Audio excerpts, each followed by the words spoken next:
And the Avalanche are 2022 Stanley Cup champions.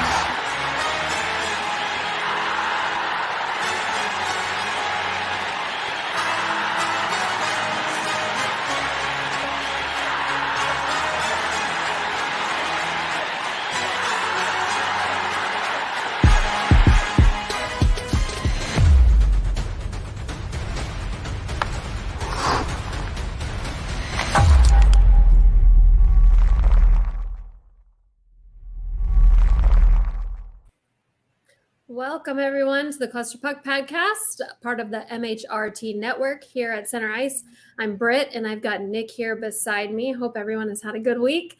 We could basically start and end this podcast by just saying the looming question of who will be the 2C has been answered, and that might be all that you want to know, but we'll still continue talking anyway. So we will get right into things. We have quite a bit to talk out. It's not as exciting as midseason stuff, but preseason is over. So we've got a good feel on what we've got going into next week's home opener. We might be playing the Blackhawks, but we also get to drop a banner. So even though we're playing maybe the worst team that ever existed in the NHL, it's still going to be a good time. I hate to be spending the amount of money that people are spending on these tickets. This Blackhawks team, but nonetheless, I would probably sell my kid to be there, to be honest. But I just if I had children, I would too. Exactly. It's unfortunately a time and a money issue, and at this point, I can't afford the time just as much as the tickets. So, how's it going, Nick? I am also excited for the season. I'm well. First of all, I'm good. I suppose I should answer your question. I'm ready, man. Preseason's wrapped up. It's done. I'm ready to just kick off the season and pull the quest for back-to-back. So Wednesday can't come soon enough. Yeah, I'm really struggling, and I keep saying this, and I keep calling it like the Tampa mentality, where I'm just like, screw the regular season. Like, we don't need a regular season. Like, nobody got time for that. But I suppose we just utilize the regular season to figure out who's going where and what we need to buy at the deadline, and hopefully it's not a goalie. So we'll see. Fingers crossed. It's preseason has not really given us much insight to the goalie situation. Fortunately, we know what we've got in Francouz. So we'll just kind of go over who stood out in preseason, who underperformed. Some people overperformed. We kind of had a feeling what we had going into it, but some things were confirmed and some things were a bit of a surprise. I kind of just going to go through a quick list here of the guys that got waived. So we had Magna, Kaut, Bowers, Bleed, and Maltsev were all kind of our late waves that were a little more concerning with others. We can go over each of them individually. Magna is just kind of one of the lesser big news guys. Kind of thought we acquired him in 1920, and he's just been a good role player. He is a nice fill-in for injuries, but he's definitely not a mainstay. I actually kind of read some interesting information about how we pushed through our guys a little bit early, even our important people early in the waiver situation, which is a good thing, showing that we do have more value than just being okay with them being picked up, in that with us pushing them through sooner than later, they're less likely to be picked up than if they were dropped later when teams have started their regular season and they're starting to get injuries already. So at this point, it's kind of nice because a lot of teams don't have those early season injuries where they might need to pick someone up to fill. So it's kind of nice that we've got those guys cleared and through. Magna wouldn't have been a huge loss, but he is definitely a good guy to have around. And it's always, we want the Eagles to do well too. So he's a good mainstay for them. I think one of the most painful and just roller coaster guy this year was Kaut. He was put on waivers, and I think that he was one of the ones that people definitely thought might get picked up. We drafted him in 2018. Like we said last week, he had the beginning of training camp. He was tired, and basically he had that unfortunate conversation where he said, "This is probably my last chance." And Bednar said, "Yep." And he agreed. It breaks your heart now that it's like, there's your last chance. And now it's gone. So I don't know if he just didn't take it. It's not a fun time to be a fringe guy for the Avs because we don't have experimental time right now. We're not looking for long-term builds or projects. We just don't have time for it. We're looking to win a cup, not to build a cup-winning team. We're just looking to polished out. So I don't know what your feelings are on Kaut. I'm hurting for him, but that one hurts a lot. Yeah, it's tough to see someone who you've had for so long, Yeah, 5 years. 5 years, he was here and he did his best, and you were just so excited for him, and he showed so many glimpses of promise and wonderful prosperity with the team and stuff like that. But it was all kind of just flashes in the pan more than anything. But I think you nailed it right on the head. I think with these waves that went on with Mcdermott, Cow, Bowers, and Blythe, or I don't know how to pronounce his last name, to be completely honest. It's difficult. Blythe, Yeah. Blythe, Bleh. Yeah. There's some, but and Mikhail Maltsev, I think you hit it right on the head. Is like our Stanley Cup window, and you even touched on this last week, is now and for the next 4, 5, 6, however many years. We need to have people who can fill roles instead of be a experiment project, just like what you said. So it was difficult because you do want to give these guys a shot, because they have given a lot. But the difficult part of that is we're a fast moving train. The Avalanche are, and unfortunately, we just have to have people who are proven assets to the team that can help get that second cup, and help make a deep playoff run, whatever it's going to be this season. I think you're absolutely right. These guys, even though they had time, or most of them, I should say, had time. Right. They had their preseason to really show why they could add to this Stanley Cup winning team and all the returning players till the end. So I mean, it's not like he was that right away. And Bednar did come out and say in a press conference that it's not like these guys are bad or they're not even lacking NHL qualities. It's just for us. And that's why it is surprising we didn't have anyone picked up off waivers other than Sir Jonas Johansson. But goalies, you never know. But Bednar said these guys are NHL worthy. And while they may not be full season NHL worthy, a lot of these guys can fill in those spots. But how often do you have a team that only needs to fill 2 roster spots, maybe 3, depending on helm? I mean, there's not a lot of room, and you kind of get that guilty feeling too that we don't want to waste their careers, and that's we don't want to waste half their career waiting for them to break through, and that's why it's almost trading Barron. I mean, he may have wasted away too, and a lot of these guys they need to waste away in the AHL. As much as we do want the Eagles to succeed, we also want to be farming guys to succeed. I mean, that is a testament to our training systems, and is to get these guys to the NHL, be it with us or someone else, and be able to utilize them as trade bait or whatever you may call it. But on the flip side, with none of these guys being picked up, it does show that they might not hold a whole lot of trade value come deadline, which is scary because I don't want to be talking about trading Girard again. Yeah, no kidding. And with that though, I am relatively relieved that they cleared waivers, and as far as I'm aware, none of them were picked up. I still would see them as an okay substitute should those injuries occur during the season. And they will. They will. And half of me wonders, and I'd like to get your thoughts on this too, but like half of me wonders if they got the playing time they wanted, or that they so eagerly were looking for during, early to mid-season, maybe a stretch of 10 games or something like that, if that would give them enough traction to start producing, even though it's on the fourth line, but to show that they can get that spot and do well with it, so I'm curious. No, I definitely had that as a consideration also. I obviously wouldn't put Kaut on like a Alex Newhook level, but I am curious. I guess I was really surprised to see Sampo cut so early, but I'm wondering with both Kaut and Sampo if maybe they're looking for that Newhook route where they send him home and see like, are you going to pout or are you going to go kick some butt? And kind of see if they mature. And the thing with Kaut is he seems to lack consistency because if you're preseason, you're starting down here. Bednar had very, very good things to say about Kaut after the first couple preseason games, and then you waive him. So it's like, if he's even having that kind of roller coaster in preseason, that's not a good testament to playing in the NHL. And the number one thing that you need to win the Stanley Cup is consistency. Like, we can't have him show up in game 5 of round 2.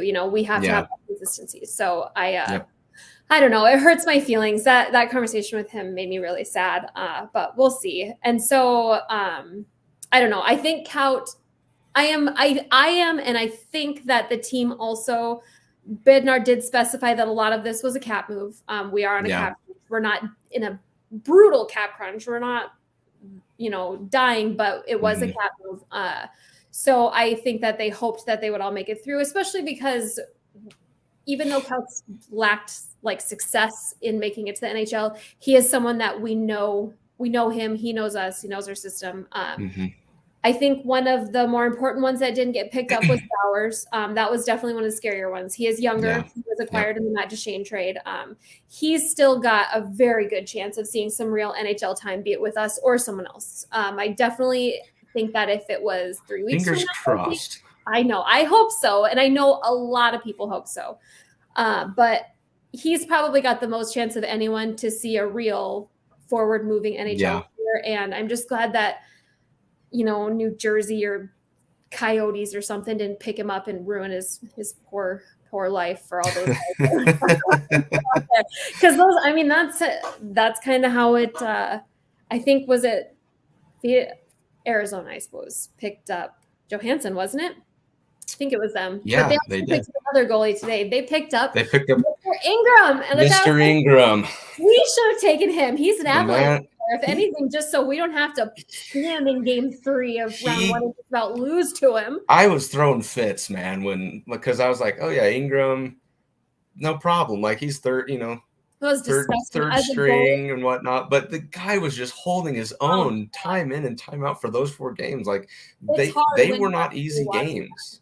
Oh yeah. And when you're like, I always tell people, like, I play beer league and I play in like pretty competitive tournaments, but I always tell people, if I'm not like dedicated to my team, I'm always on the goalies team. When I play pickup hockey, I'm on the other, we're just on a team. And like, how do you not cheer for a guy that stops like 49 of 50 saves against the Colorado Avalanche in the playoffs? I know. I wish and then also Hudobin went on waivers, and I think I saw that.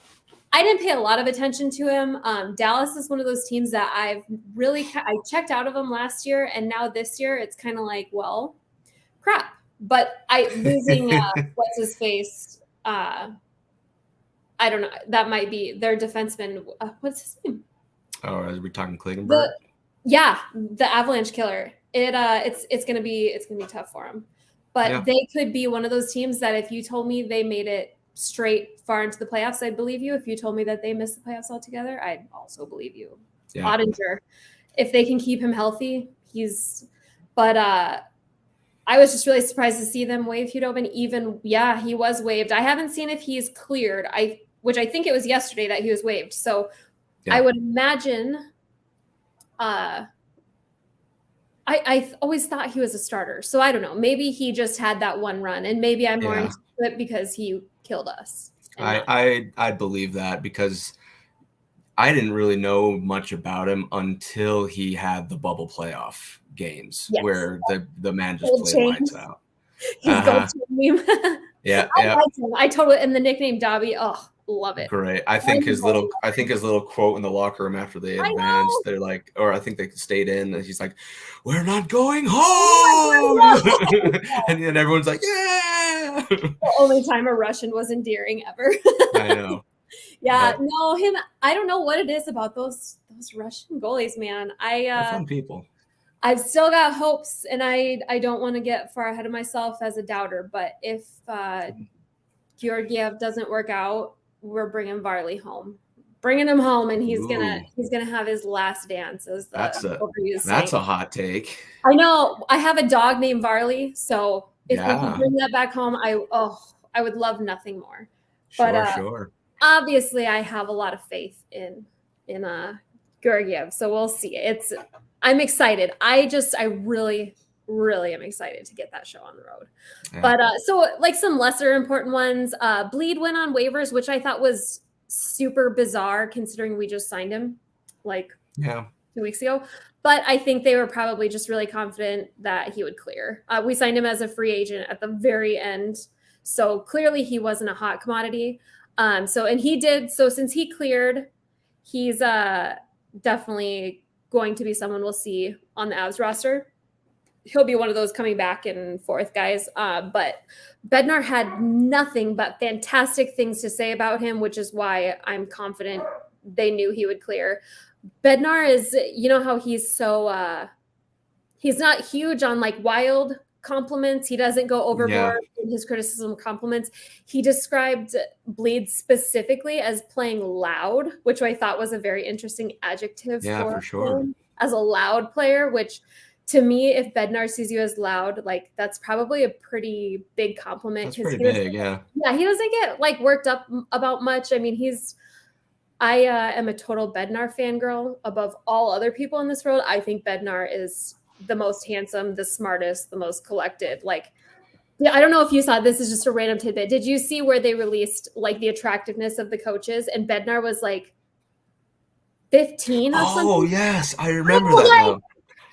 Is That's anybody right. Who was number one on that list? Oh my gosh. I can't even remember now. But like John Cooper was like number 3. He was up there and I'm like. From what I understand is they ran it through this system that I don't know if you watch The Office, but it's a symmetry analyzer. And it's like, okay, somebody should have probably stopped and looked at an actual picture because Bednar is handsome outside of like just this list of very torn up player faces. Bednar is a good looking dude. I mean, especially like way number one. Like, absolutely, especially after the guy cut his hair.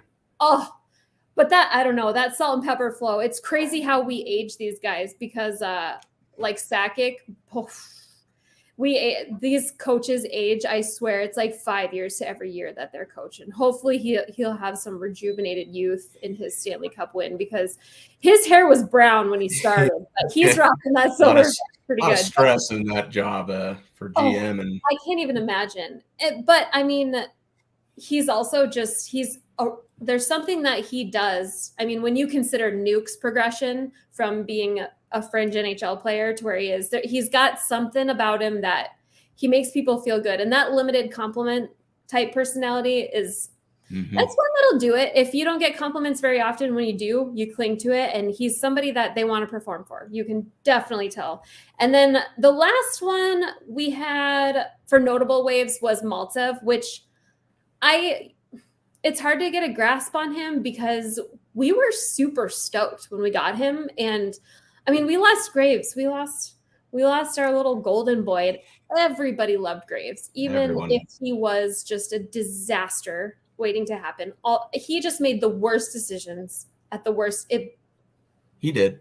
It was, I could have just puked those few times that he would get penalties and tie games with 2 minutes left and he helped someone. But losing Graves was painful for a lot of people.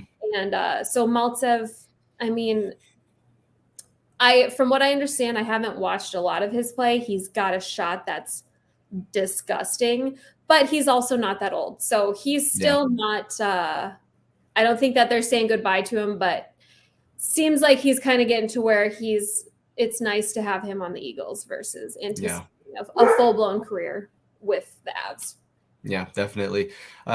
When that trade did occur, I was excited because, I mean, and you were right, losing Graves, it hurt. He was a favorite.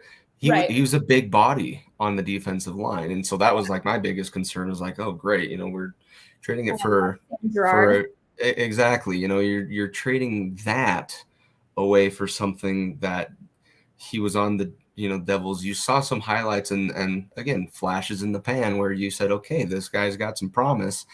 And then, it doesn't quite get to the level of expectation, I'm guessing, that you and I had as far as maybe he can become that kind of more defined fourth line, really hold that kind of stuff down. So I'm kind of more hopeful as far as maybe giving him some time to ripen a little bit down in Loveland, and see if again, if there is a spot that needs to open up due to injury, maybe see if it's Maltsev that comes in, And that's fills really, that spot, and again, hopefully he's shining star. that's what's unfortunate. The unfortunate thing about having the most dynamic and incredible defense in all of the NHL is that the only way they can find themselves in is, somebody getting hurt. And they get pushed even farther down when we've got McDonald and McDermott who can play forward and defense. So we kind of can prioritize them because it's not such a cap hit if we pull one of them up to play both. Yeah. It's a tough time to be someone looking to break through as the Avs defense. We're so spoiled. I mean, it's so hard to even think about those dry seasons with such bad defense when, we truly, this is like a historical time for defense in all of the NHL. We're setting new precedents for styles of play as we were discussing earlier, Cale Makar is literally going to change the game of hockey. And so what does Maltsev have to bring when he's trying to push out? I know. It's unfortunate. And until we have to make, some big cap move, these guys just don't really get much of a chance. And honestly, with the cap going up and us just leaning on paying McKinnon like $9 a year, we really haven't had to make big, huge sacrifices that have hurt and then bring in somebody to fill them in, other than we can kind of move on to how we're looking at those rosters. One of those big sacrifices was Kadri, and Bednar did come out and say Newhook is our guy, and Bednar is very tight-lipped about everything, which is the only thing that I despise about the man.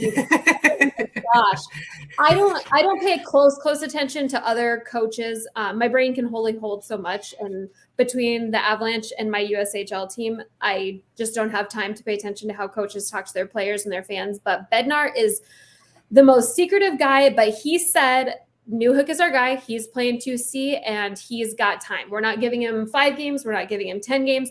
He's pretty much got until free agency to claim it. And that, to me, when he saw what Newhook did, setting him down and then bringing him back up, and Newhook showing him, and apparently had a very good summer, because he is one of those guys that looked like a man amongst boys in preseason. And I just think that Bednar is really looking to empower him with that statement. I think that statement was made for Newhook, not for us. I think he wanted to publicly show that we know you're going to stumble, but until literally the deadline when we need to replace you, it's yours. And that to me is a huge statement from Bednar, like a big, big statement. And they were probably so sick and stinking tired of what else have we talked about since, because it started with, is Kadri going to get traded? And if he does, who's going to do it? And then we signed Rodriguez, and everybody's like, oh, okay, so that's a replacement. But then it was like, okay, but Newhook is actually, playing better than Rodriguez, or maybe they would play well together. So I'm just really happy for Newhook. And if you watched, it's weird how when we watched the celebrations of the Stanley Cup parties and like their days with the cup, you just got so much insight into these guys. And I'm an emotional fan as much as I am. Like, I love the game, but like, I feel like we have the most endearing team on the face of the earth. And like, when you just really get to see these guys, like Newhook is such a good guy. Like, he paid, I might have this wrong, but I'm pretty sure he paid for his whole college team to come and to his Stanley Cup party with when he got home. And like, he's just such a sweet kid. And like, honestly, all of the guys, like they all are just such good dudes. I don't know if you saw, and I don't know how in tune our fans are that are watching here, but Jack Johnson baptized his child. I saw that.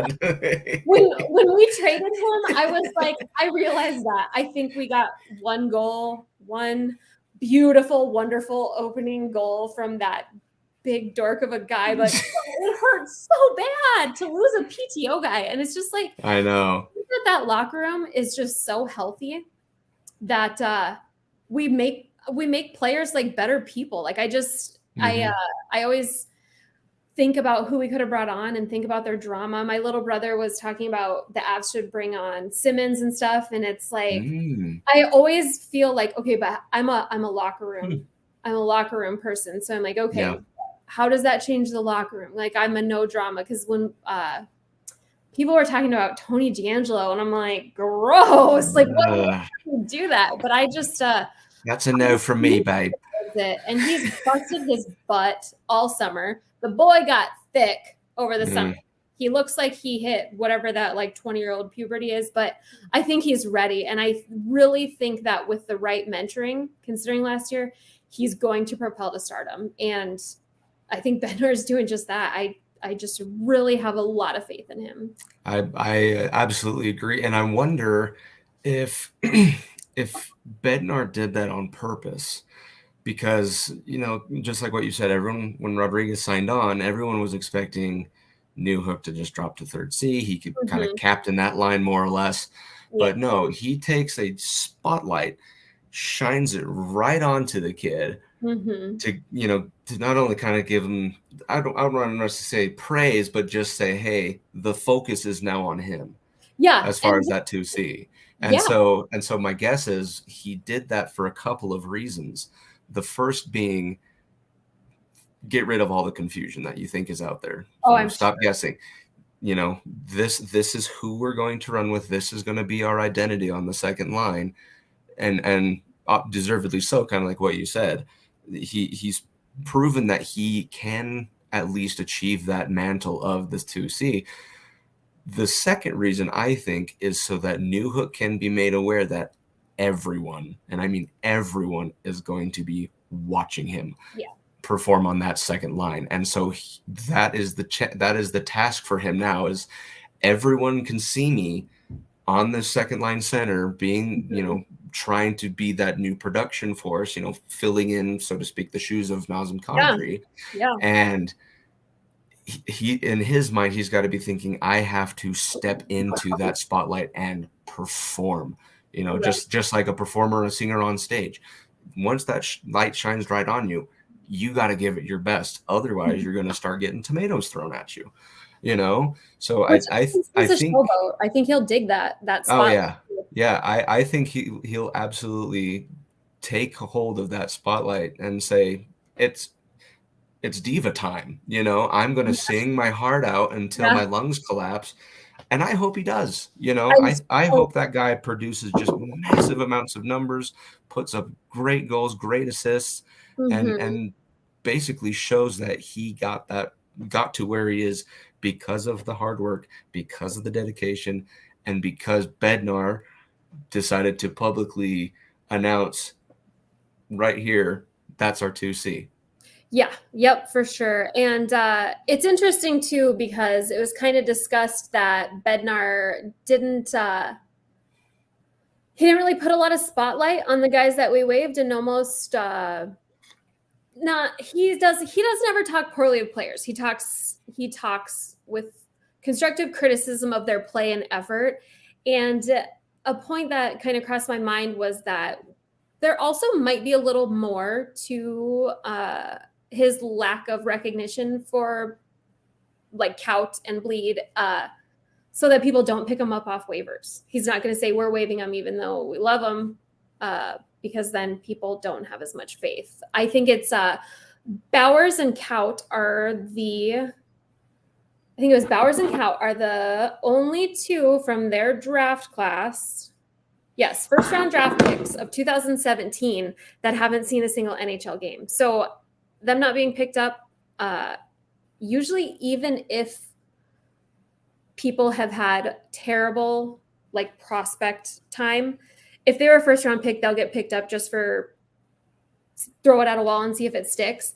But that's kind of a thing that I wonder if Bednar didn't want to draw attention to that, because they're literally the only ones left that have not seen a single NHL game from that draft class, which that was a relatively solid draft class, but not the best that's ever existed. So it's kind of sad that they haven't seen any NHL time, especially with Bowers.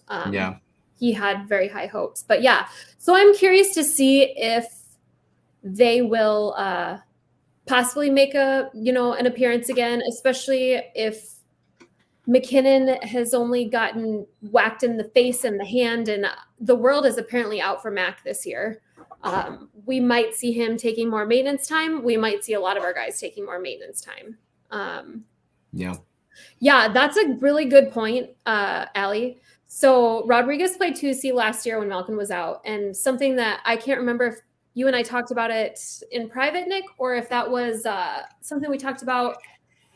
It's interesting to see that his huge year was like when you're surrounded by Crosby. I feel like even I could maybe pop something in the net occasionally. Obviously, he's a good that proves that he can play with fast players, because there is something to be said about guys that aren't first line players inherently, but they can keep up with first line players, at least for a limited time, especially Colorado Avalanche first time players, because even really, really good first lines from other teams can't play like our guys do. And if he can prove to be someone that can take those spots or play with the rest of our lineup, I mean, we're a fast team. So regardless of how he does or did, if it was because of playing with Crosby, it's still a really important trait. If you can play with Crosby, that's a quality that's not possessed by all really good hockey players.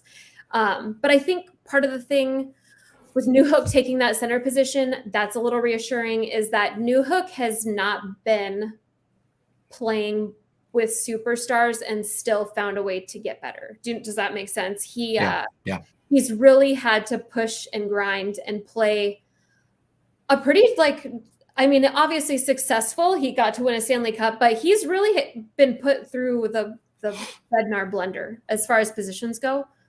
They've put him through a lot of, line mates, especially through our injury time, up and down. I mean, he's definitely been tested. So compared to Rodriguez, it's not like he's had an easy path, but, Newhook hasn't been shooting in Crosby's one-timers. Yeah. And half of me wonders when we got Rodriguez, if he came in kind of polished, and I use polished in the sense that he was playing with generational talent, and that of Crosby and Malkin, Letang, that characters to that liking. So I'm wondering if, because he was able to show up and show out with that kind of talent to his side, that kind of polished him, made him a better, more well-rounded player. So that way, when we bring him on, he already has the experience of what to do with superstars, how to work with them, stuff like that. Because now you're working with people to the likes of McKinnon, Makar, Rantanen, Landeskog, Nichushkin, people who have these defining stardoms, right? And then for many superstardoms, right? So I'm very hopeful that this Rodriguez edition, the Rodriguez that we're going to see this season, is that polished Rodriguez, the one that can finish off one-timers, give great assists, backdoor passes, come down the slot really well, whatever it is that he needs to do. And I'm hoping it's because that attribution can go back toward Pittsburgh and when he was playing with those guys. Does that make sense? Yeah, oh, for sure. I think that's a fantastic point, especially when you consider the relationship between McKinnon and Crosby. Rodriguez is very used to playing with Crosby, and so he's not coming into the intensity and whatever, positive or negative adjectives you might give McKinnon's drive.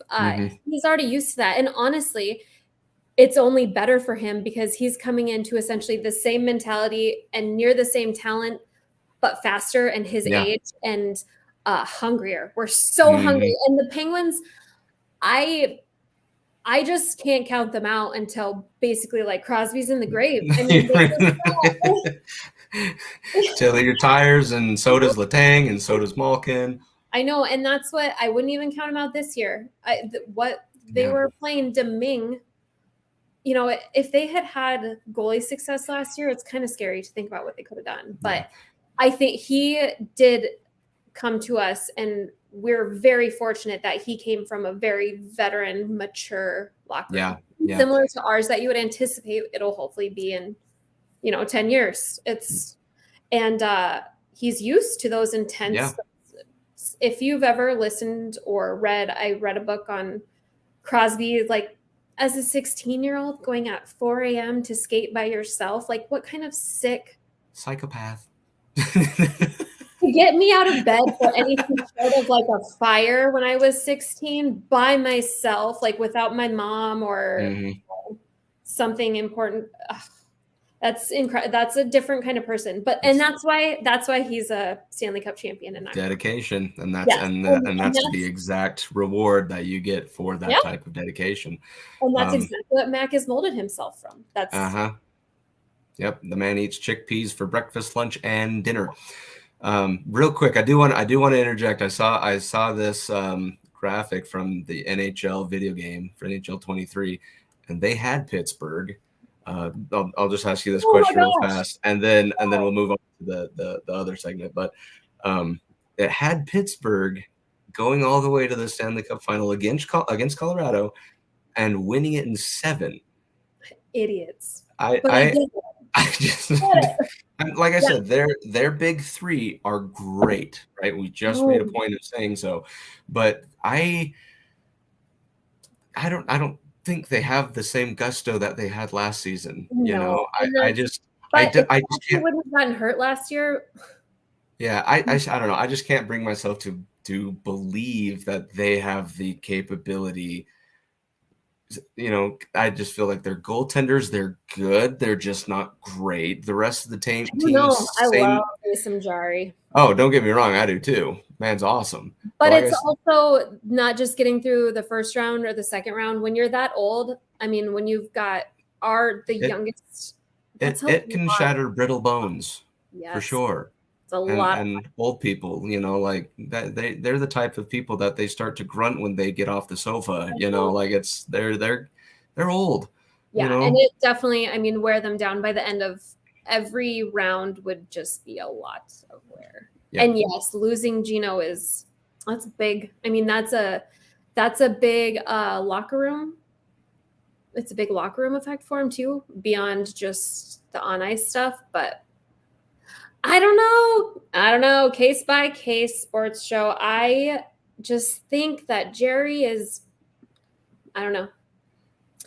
And I don't know what their future plan is. I mean, so Crosby's signed to like a 69.5-year contract or something like that. I was just reading the other day that he and Ovechkin are like the only two to truly live up to those.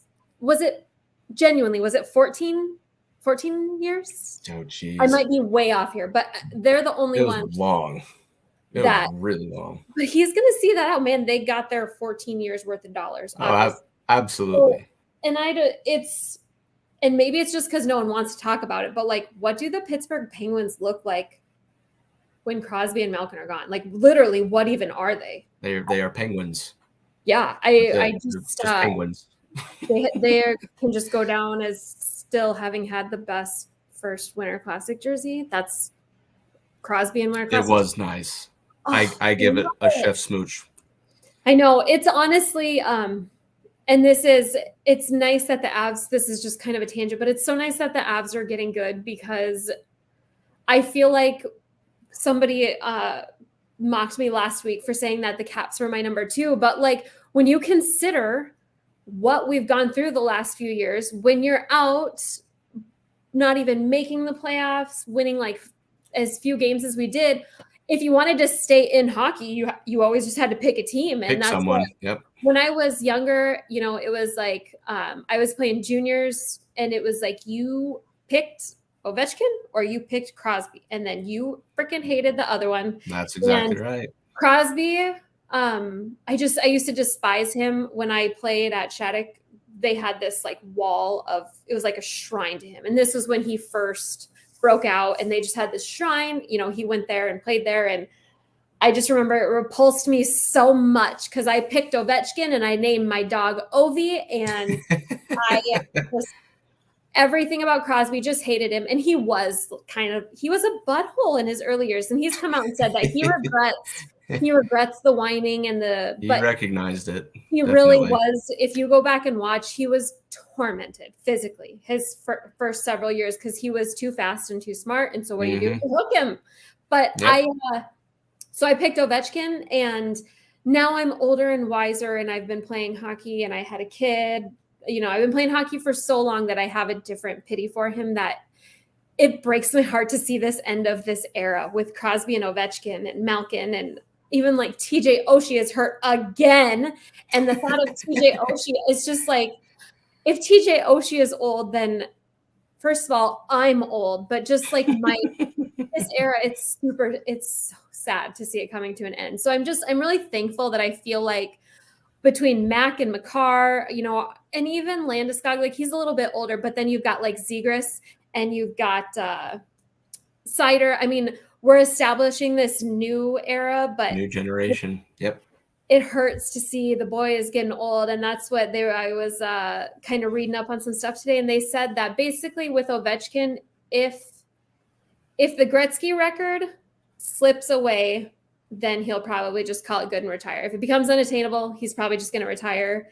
And as long as it's attainable, he'll stay. And it's like, so this, I mean, you never know. It literally could be the last year of Ovechkin. And if Crosby gets a concussion or gets hurt again, I think that he values his post-career more than staying, Honestly, you could argue that he should have retired already with his concussion issues. But yeah, I could genuinely make myself cry thinking about this era coming to an end, because I just remember sitting there and we'd watch Caps Penguins stuff and we'd talk about what a wussy Crosby was and what a jerk, and go all Don Cherry about Ovechkin is a stupid showboat and he's out of control. But now it's like, those are our old tenured men and they're slipping away. But it's exciting that we get to be the creator of this new generation. I mean, Makar is literally changing the way defense is played in the world of hockey. He's phenomenal. Yeah. It was amazing when he scored his first goal against Calgary. It's one of those like, oh, cool. Yeah, he scores on his first goal. That's super fun and whatnot. And then the man just says, okay, I see Conn Smythe here in a couple of years. I'm going after it. And he doesn't turn back. And he just keeps getting better and better and better, to a point where now like even Wayne Gretzky is calling Cale Makar like Bobby Orr. Oh. He's comparing him to Bobby Orr. It's like that's so crazy, and for how quick he's done it. And and to a point where people are now like, oh yeah, your big guy is Cale Makar. Your next big guy is then Nathan McKinnon. Some people are saying that, and it blows my mind about just how amazing that's, like, not only generational, that's like centennial. Exactly. And that's and same with, like, I know some people are so against Zegras and stuff, but like, I'm so here for it. Like, I am here for the dramatics. As a goalie, I really don't want to see any Michigan type crap on me, but on all the other guys, it's totally cool. But it's an exciting time to be an Avs fan, and people who go on about bandwagon fans, I'm like, be a bandwagon fan. Come join the fun group of guys. And it's so nice that we don't have to like stand for anyone anymore. Mm-hmm. They're all, if anything, so we had Kadri, but like Kadri to me wasn't like malicious. So, but they're just a bunch of, they're so endearing, all of them. Mm-hmm. I see it. Your wife, I didn't play for Shattuck. We played against them though. And my team was a junior team. We played mostly like tournaments, and we did a lot of stuff up in Canada and on the East Coast, but we played Shattuck for like kind of exhibition type style games. And it was a good experience. It was very, it's a very compelling thing to go play at that school. Like, it was very interesting. And as a hockey player, it's kind of like that, what is it? The Bloomington ice rink with the wood ceilings. Like, oh yeah. Yeah. Those feelings that you're like, beautiful barn. Oh, it's so beautiful. So beautiful. It's my breath away every time we go in there. When I watch, oh my gosh, what's the movie? What's the Olympic movie? Oh, Miracle on Ice? Yes, when they show them practicing there and they like... It's so cool. It's so beautiful. It's just, there's like so many rinks that give you those feelings. Like, I'll get goosebumps just talking, like those beautiful rinks. Like, maybe we take the Coyotes and just have them play there until the new arena's done. I know. It probably amazing. More too. Same with like, I was telling someone they should send them, I think it was the Wayzata rink that we played at. And it is this high school rink, and it's huge and beautiful and incredible. Like everything in Minnesota, like the bottom Minnesota is still better than the top of just about everything in the hockey world. So just send the Coyotes up to northern Minnesota. They'll There you go. See, and we've always been Avs fans too. Always, but case by case, I don't know. I think I'm more sympathetic in my old age and just appreciating the game of hockey. And when you consider how long Crosby and Ovechkin have been doing it and their bodies holding up, it's just incredible to me. But I'll stop going on. We don't need to turn it into like a whole. we could go on for quite a while, I'm sure. But we got a season ahead of us. I know. We're right there, man. God, I am so ready to go. I can't wait to watch that banner drop. It's gonna feel good. I'm gonna cry again. I can guarantee you that. That's okay. And I am more than willing to accept that I cry at sad times like these, especially in hockey. But guess what? I regret nothing.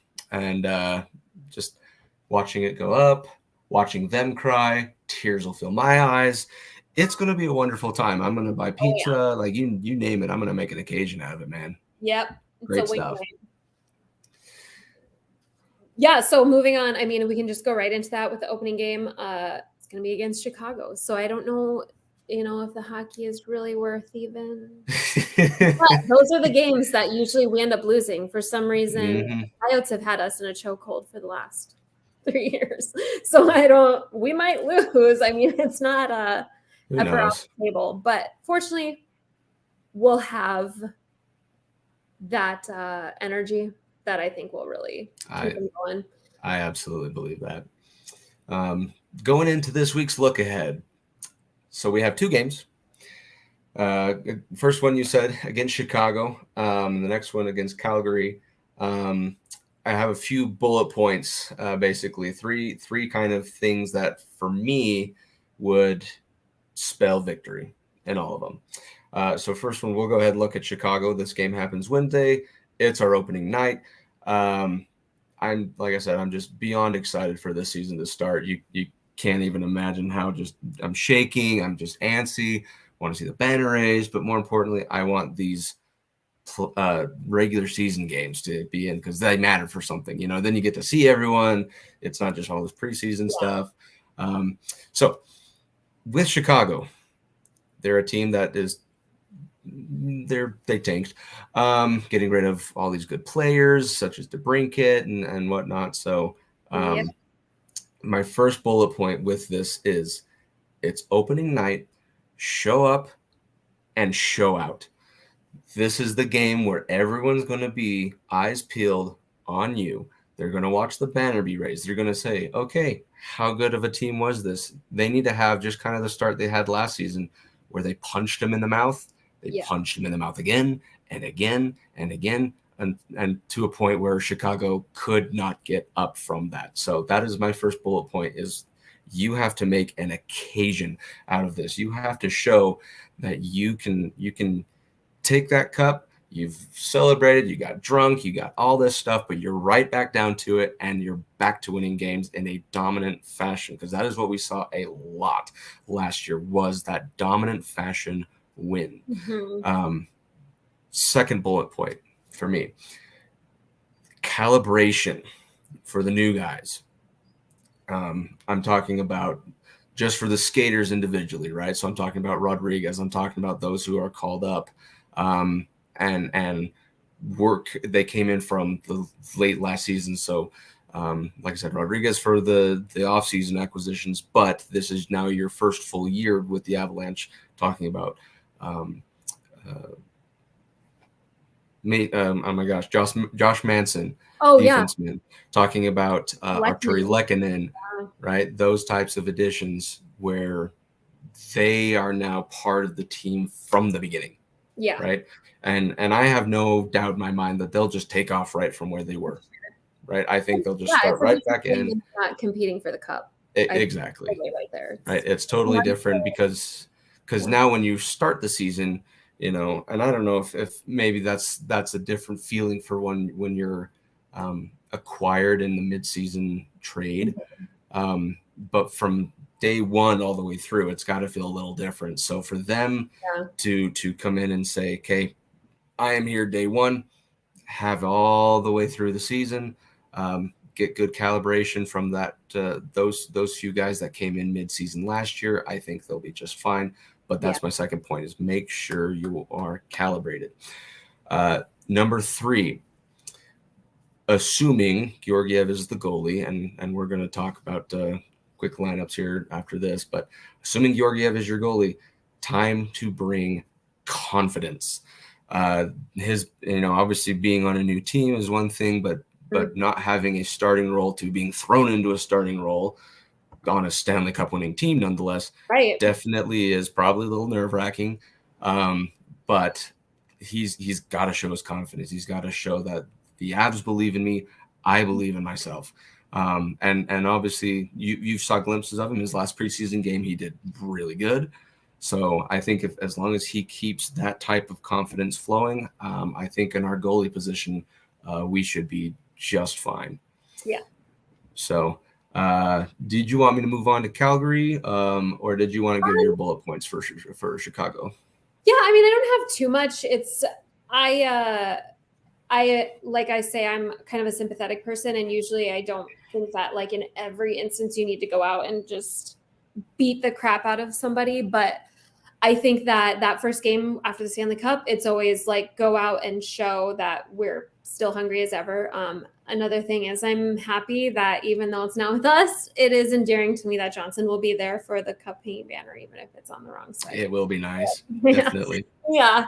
And then I think with Georgiev, I'm just I'm excited to get going, and I'm curious to see how we are going to play them. They have said Georgiev is our starter, but I'm curious to see if we're going to try to 1A, 1B, 2/3 playing time for one, see how they shake out. I mean, we know what we have for the most part in Francouz, but we also want to keep them healthy. He's used to playing behind the Rangers defense, which has been largely saved by having one of the best goalies in the NHL. So it's even if it's hard to explain as a goalie and even understand as a goalie, but it can be harder or different to transition to playing behind an elite defense. He's going to be seeing the best of the best shots, the best players playing against us, because everybody is always looking to go the hardest against the Avs, especially now even more so.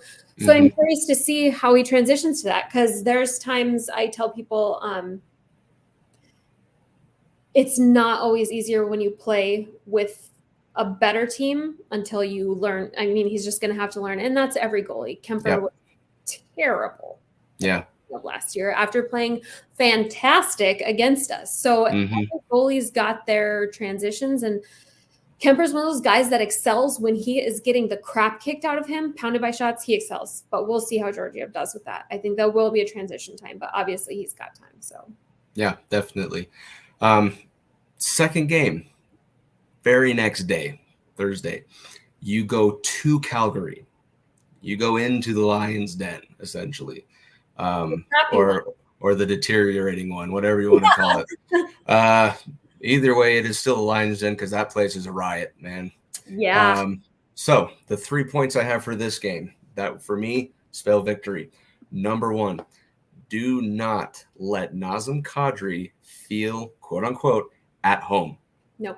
He's on a new team, but he's playing his old one, right? We know what he's capable of. He played the year of his life last season. Yep. It's on us to make sure that he doesn't get comfortable, because, he's practiced against us. I'm assuming a lot of the schemes and plays are largely the same. So he might have kind of that inside track. Do not let that happen, because if he does, he will be able to score on us more often than not, Number 2, disrupt zone entries. Calgary, from the times that I saw them a lot throughout last season, they had really fast and really precise zone entries. For the times that they had the puck, they had clear possession, stuff like that. They were very, very good with getting into the zone and then setting up shop. Right. And then it was just basically a game of cat and mouse after that, to a point where then you go inside, Goudreau has that slot check and shoots it right in, usually works. So as long as you can disrupt their entry so they can't get set up, they can't have a really good forecheck in their offensive zone to get possession back. If you do poke it away, I think that's a good key to the game as far as making their limitation in the offensive zone not worth their while. Third bullet point, don't make mistakes that could lead to breakaways. Calgary, yeah, that's exactly right. And I know from your standpoint, breakaways are probably the time where you just begin to start blowing chunks and throwing up in your mouth, man. They're not fun, I bet. But Calgary again are a team that they poke, and they poke a lot. So they have a lot of those opportunities where you get either an odd man rush or just a solo breakaway with no one behind him, right? And from what I hear with Georgiev, is one of his weaknesses is a breakaway. He bites on the first, maybe the second, but oftentimes he bites wrong, right? So will that change? It's to be determined. We haven't even started the season yet. He could have fixed it. Who knows? But that's just from what I hear. He bites first. So don't let those breakaways happen, because all these things assumed, that would equal a goal for Calgary, right? Which could give you a lot of fits in the end run. So those are my 3 points for the Calgary game on Thursday at Calgary. Again, going to be a rocking atmosphere. Take that away too. It is. Definitely. So yeah, I think you wrap that up pretty nice. I mean, I am a lot on the same. I hate to focus in on the whole game being about Kadri, but the thing is for not just us, but for Bednar, for their own players, this game is a crapshoot for them. They've gone from having the single best line in the NHL to maybe having, they might still have one of the best lines in the NHL, but they have flipped that team over. It's who even knows? When you listen to like the discussions about betting and stuff, it's like, how are they making these determinations when they have their top 6 has never played? I don't know if 2 of those guys have played a game together, on the same line. So it's definitely a crapshoot. And the thing with Kadri is he knows what he's going into. Nobody else knows what they're going into with him. But when do we know Kadri plays the best? It's when he has a chip on his shoulder.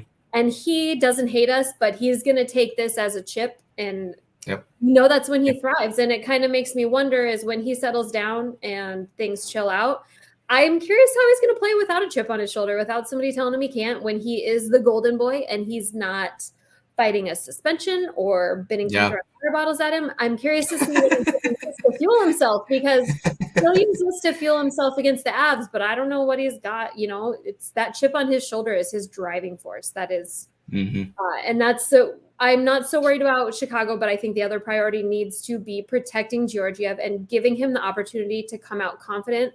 I am curious. I haven't seen a final roster. I'd like to see Georgiev against Calgary and Francouz against the Hawks, but I'm curious to see if he'll play both. That is a lot of travel. In case Calgary's not exactly close to Denver. So I'm curious to see how that'll play out, who will play which. They might want Francouz in the banner drop game too. I don't know. We'll see. Yep, definitely. Okay, so last little point here, and we'll wrap it up. Let's do some line predictions for opening night. You want me to go first with mine, or do you want to go ahead? Yeah, no, you can go, because we kind of talked about them, and I'm pretty much there with you on most of it. I mean, okay, good deal. If there is any change in opinion, you could start screaming. That's totally, no, and totally I'd love to hear from the people in the comments too. I'm always curious to see. Yeah, let us know in the comments, please. I just love seeing where people kind of put people and personalities. It's always interesting. Yeah, definitely. Okay. I'm going to go with forwards first, and then I'll move to defense second, and then obviously the two goalies. Yeah. So, okay, opening night, my roster predictions. First line, your center is Nathan MacKinnon. Ooh. Yep. Your right wing is Mikko Rantanen. Sounds pretty par for the course right now. Yeah. Your left wing is Arturi Lehkonen. Yes. So just a super quick tidbit. When they put Lehkonen, I heard this today, from Peter Baugh. He said it came from his book. It was at the request of McKinnon that they moved Lehkonen with him. Oh, is So, that yes, right? we'll see. With Gabe being gone, we might see more Leckie. Might see more Leckie. That's interesting. I know, That's and now very interesting. I really I'd like to go get that book. Peter Baugh wrote a book, so Interesting. Yeah, I thought that was his teaser tidbit, and I was like, oh, okay, Interesting. Yeah. Okay, line number 2, the center, which we discussed, is Alex Newhook. Mm-hmm. Again, hope that guy does really well. Your right wing, Valeri Nichushkin. Again, the man's getting paid. I see no reason for him to just alternate even between first and second, but he'll be second line in my prediction. Mm-hmm. Left wing is Evan Rodriguez. And this is, again, because he has that duality in position. So a lot of people thought center, because that is his main focus, I suppose you could say. He can play left wing, and I think he does so in that opening game. Yeah. See where it goes. Again, ultimately, I think he'll do just fine. I have no concerns with it, but that's going to be, I don't know if it's necessarily a hot take, but it's a lukewarm take, is Rodriguez. I think it's left a great good. We widely assumed that we brought him in for that center position, but Bednar never said he was there specifically to fill that. We also lost Burakovsky. We also lost there was a lot. Yep. Yeah. So I mean, they may have not even planned for him to fill that. Oh yeah.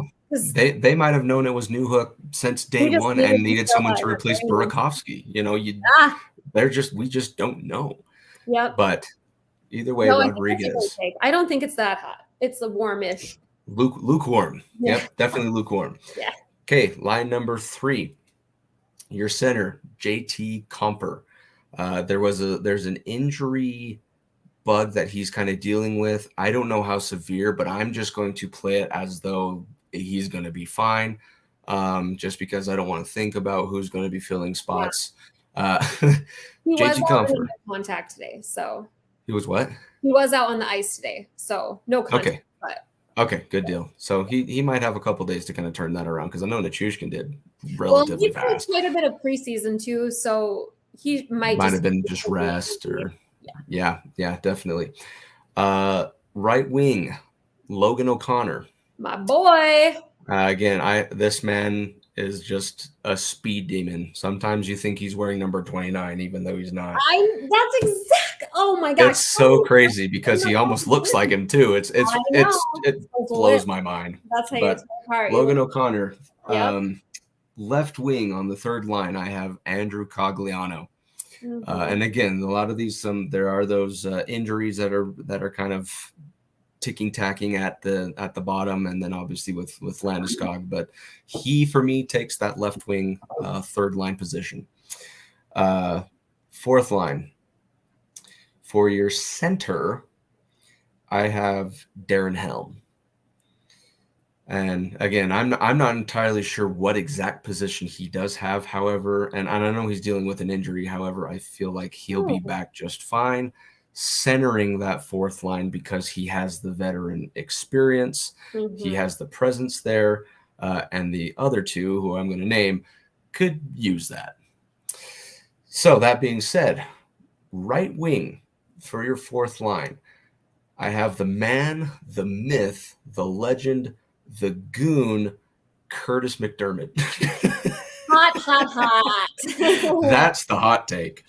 I think he'll be out there for game 1.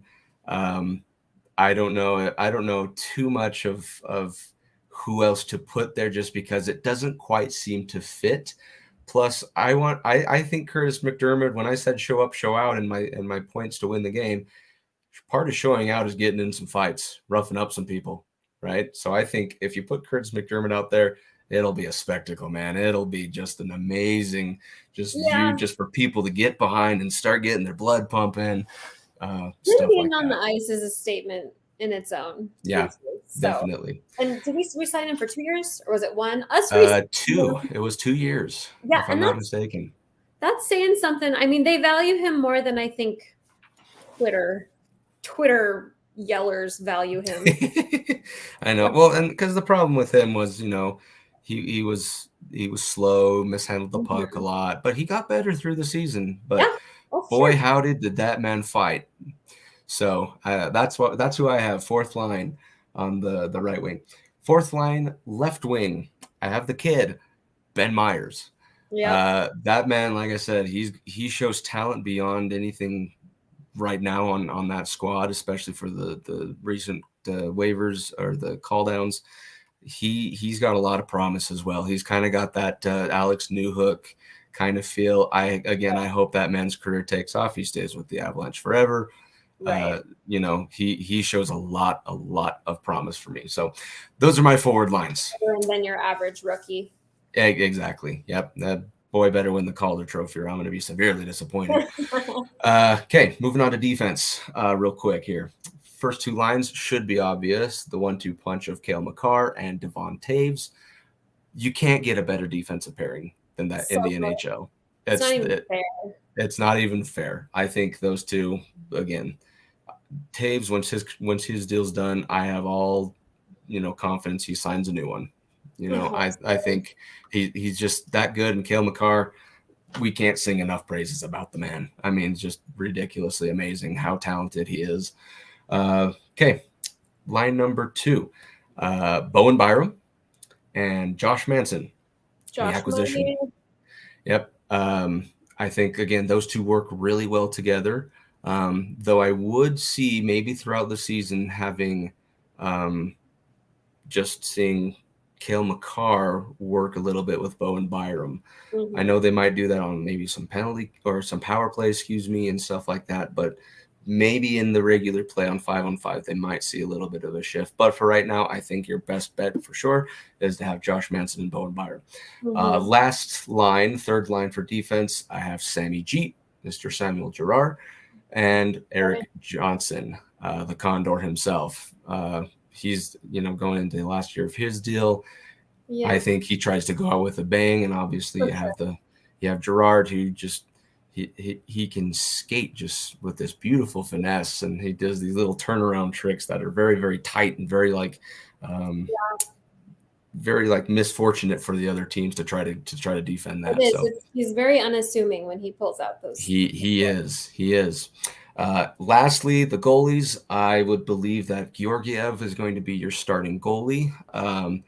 Although, and my wife brings up a beautiful point here, Frankie for the banner raising game, as he was on the squad last year. That is a good point.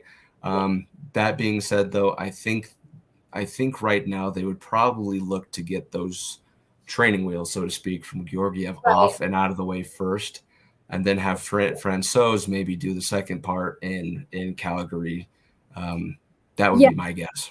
And I think they are pretty serious about they want to establish the mentality, because I don't think Bednar would have come out and said it otherwise, that Georgiev is our starter. And they might start him for Calgary and Chicago, because I don't think that they want to leave any question as to who the starter is. As much as we clearly value Francouz, I think they're very intent on showing that they're adamant that, I mean, we're paying him, so he should be the starter technically. We're just lucky to have a very competent backup, if that's, what they want to call him. Yep, definitely. So anyway, those are my predictions.